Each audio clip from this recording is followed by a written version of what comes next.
Hey gang, it's JC, and this is the Daily Dose for Monday, November 14th, 2011, a combined venture with Mind Active in beautiful downtown Brentwood. It is 72 degrees outside at 9 o'clock in the morning. This is unbelievable. It's the middle of November. Go ahead and try to tell me that something's not going on with the atmosphere and the climate and all of it changing. Go ahead, tell me. Anyhow, we're a combined venture with Mind Active in beautiful downtown Brentwood, as we said. Great television archives. Top of the page, we have our eye candy feature right below what you're looking at, and right below that is our Cardinals 2011 picture gallery. It starts in chronological order. It starts back in February with the ballpark covered in snow, and it ends with me on the field during the congratulatory celebration after the Cardinals win Game 7 of the World Series. It's about 60 photographs. Enjoy them. It's right below everything that you're looking at right now here at jcontheline.com. All right, so our rock and roll poll question from Friday. MoDOT floating the idea of turning Highway 70 into a toll road to try to raise a little money and, for road repair and bridge repair and stuff like that without raising taxes. What do you think of the idea? Number one answer at 56%. Why do I get the idea? The money wouldn't end up doing what they say and we'd still see our taxes raised. Number one answer, 56%. Number two, not thrilled with the idea, but it would raise money for the state's infrastructure, and the other answers were negligible. Okay, we'll get into the Mike Matheny thing here in just a minute. Who would your choice have been for the new Cardinal manager? Jose Oquendo, Terry Francona, Ryan Sandberg, Mark McGwire, Mike Matheny, other, or let Albert manage. He's already calling hit and run plays from the batter's box. Please answer down there in the corner. We'll have results for you tomorrow here on the Daily Dose. All right, a couple of things about Mike Matheny. Everything that people are saying about him is true. All the good stuff about what a nice guy he is and sort of a born leader and all that sort of thing. And also sort of the stuff that questions the move, which is, not a lot of experience. The interesting part of this story is that, I don't know, it's like 4 or 5 years ago is when I first heard that Mike Matheny was having severe financial problems. So you start wondering, as soon as I heard his name being mentioned, seriously, I thought to myself, seems a little odd that Matheny's name would be that prominent. Geez, I wonder if this has anything to do with the Cardinal organization sort of taking care of somebody who needs a little help right now. It seems to me Mike Matheny's being set up for failure. I'm sorry to have to say it that way. I like Mike. I've met him many times, talked to him on numerous occasions, and there is nothing unlikable about this guy. Do you think that homeschooling thing gets a little weird? He's got like 5 kids that are homeschooled. I'm always nervous about that stuff. But, here's a guy with no managerial experience, and you really do have to wonder what sort of a message that sends, by the way, in the Cardinal organization to all of the guys who have been toiling in little podunk towns just trying to manage their way up to the big leagues, because that's the way it's always been done. That's the way they always were told they had to do it. Okay, you're an ex-player, you want to manage? All right, go on down there and work in, Idaho, and ride a bus 18 hours a day to go back and forth from games and live like that, pay your dues, and then come on up. So this does send a disturbing message to guys like that who have been toiling and trying to work their way up. So I don't know. You have this team that won the World Series. If they don't win the World Series next year, it will be seen as a failure and it'll be stuck on Mike Matheny. And, sometimes I wonder why he needs something like this.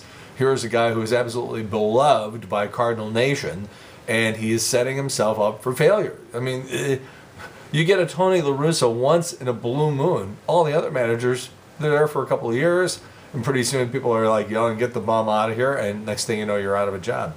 This is a crazy business, folks. Baseball is a crazy business, and good luck, Mike, because I think you're going to need it.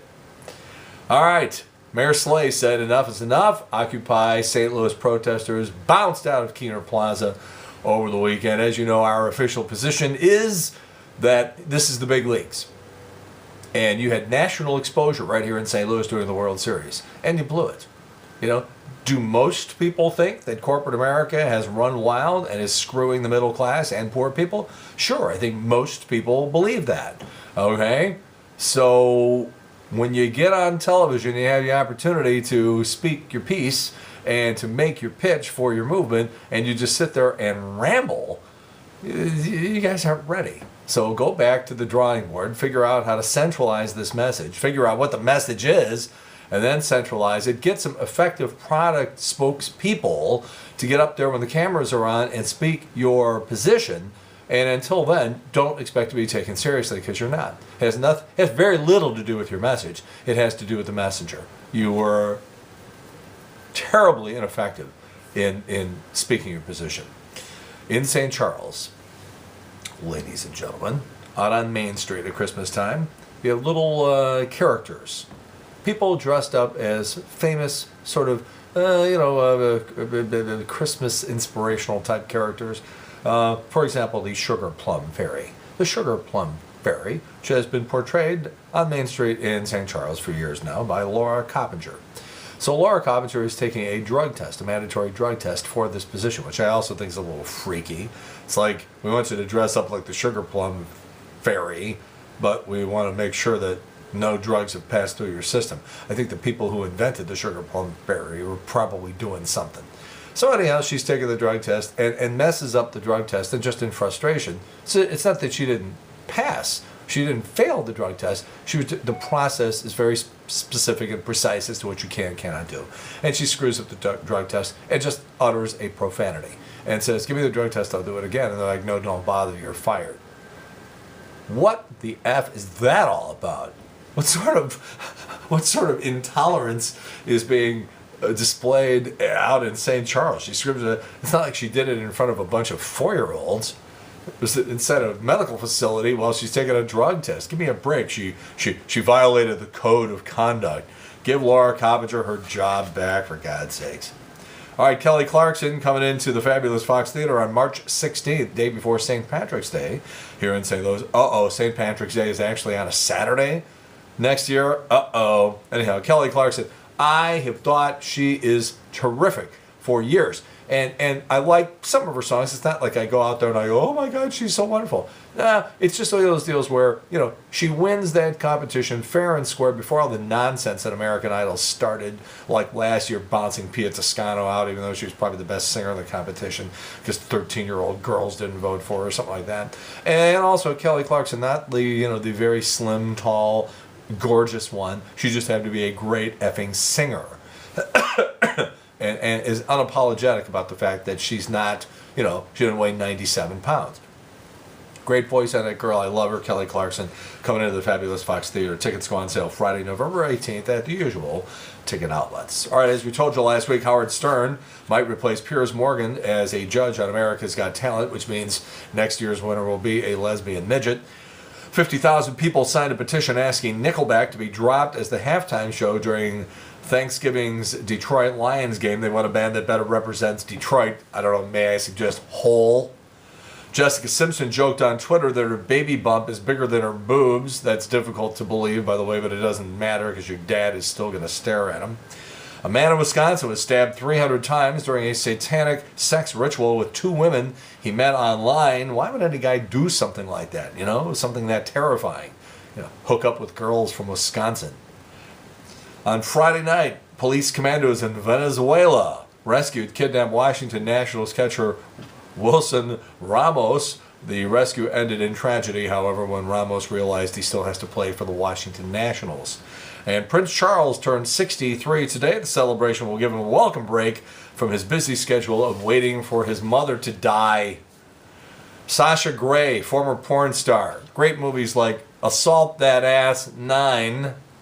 Reading to grade school kids, part of the Read Across America program. Big stink going on down in Florida over that.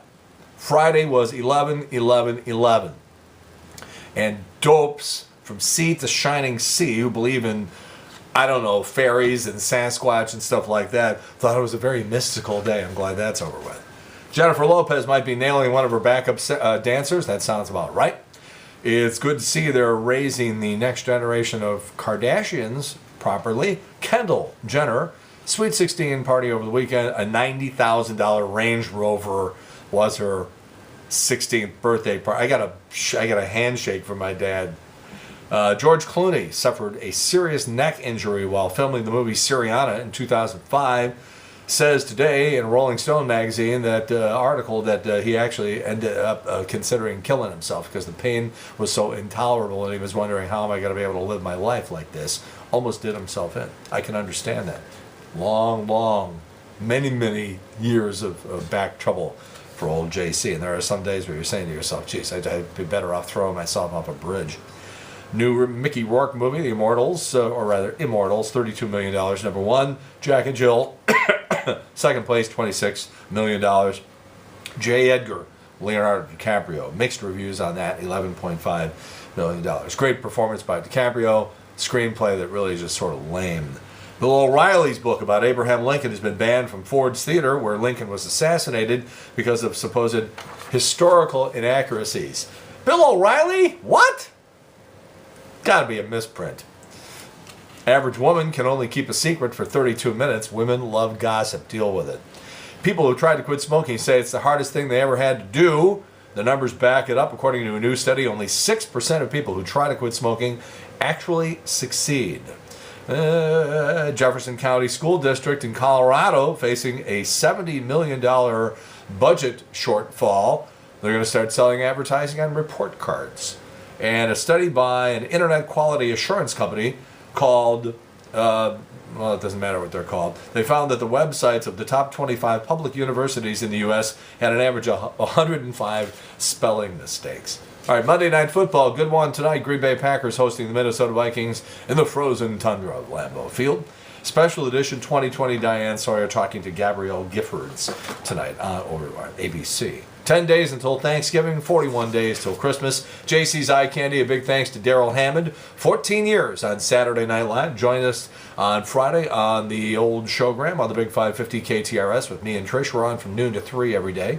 And a great shot from back in 2007 when Daryl graced our studios at the old station. So there you go. All right. Again, rock and roll poll today. If it had been your choice, who would be the new Cardinal manager? Jose Oquendo, Terry Francona, Ryan Sandberg, Mark McGuire, Mike Matheny, other, or just let Albert do it since he's calling hit and run plays from the batter's box during the World Series anyhow. Please answer down in the corner. We'll have results for you tomorrow. That's it. JC's Daily Dose for Monday, November 14th, 2011, a combined venture with Mind Active in beautiful downtown Brentwood. We will talk to you from noon to 3 every day on the Big 550 KTRS. In the meantime, we've beaten this one to death. Have a good one. See you later. Bye.